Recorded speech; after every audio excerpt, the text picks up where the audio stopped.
Praise the lord.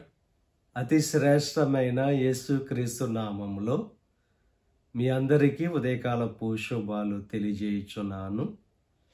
ఈరోజు దేవుడు మనకు అనుగ్రహిస్తున్న అతి శ్రేష్టమైన వాగ్దానము ఆదికాండము 12వ అధ్యాయము 3వ వచనాన్ని చదువుకుందాము. నిన్ను ఆశీర్వదించు వారిని ఆశీర్వదించెదను. అతి శ్రేష్టమైన వాగ్దానం దేవుడు ఈరోజు మనకు అనుగ్రహిస్తున్నారు. మిమ్మల్ని ఆశీర్వదించు వారిని ఆశీర్వదిస్తానని చెప్పి వాగ్దానం చేస్తున్నారు.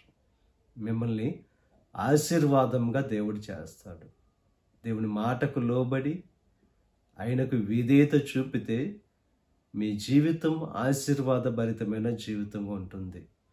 మీరు ఆశీర్వదింపబడ్డమే కాదు, మీ ద్వారా అనేకులు ఆశీర్వాదకరంగా ఉంటారు మీరు.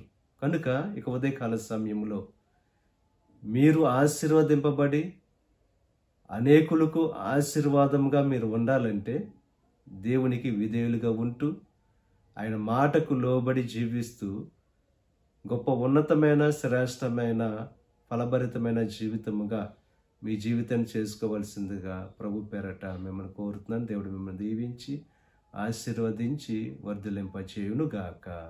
ఆమేన్. ప్రార్థన చేసుకుందాం.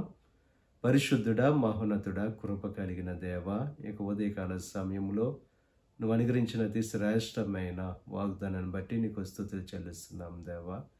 నిన్ను ఆశీర్వదించు వారిని ఆశీర్వదిస్తానని చెప్పి వాగ్దానం చేస్తావు. ఇక వాగ్దానం ప్రతి ఒక్కరి జీవితంలో నెరవేర్చండి. ఈ ప్రార్థనలో ఏకీపిస్తున్న ప్రతి ఒక్కరిని దీవించి ఆశీర్వదించండి. ఈరోజు తలపెట్టిన ప్రతి కార్యాన్ని సఫలం చేయండి. వారి రాకపోకల్లో నీకు సహాయం అనుగ్రహించండి. దీని ఆశీర్వాదాలు ప్రతి ఒక్కరి మీద మెండుగా కురంభరింపచేసి నీ దీవునితో నింపి నడిపించమని యేసుక్రీస్తు నామం పేరట వేడుకొనుచున్నాం తండ్రి. ఆమేన్. తండ్రి, కుమార, పరిశుద్ధాత్మ త్రియక దేవుని యొక్క కృప సదాకాలం మనకు తోడేయుండి దేవుని యొక్క దీవెనలు ఆశీర్వాదాలతో నింపి నడిపించును గాక. ఆమేన్.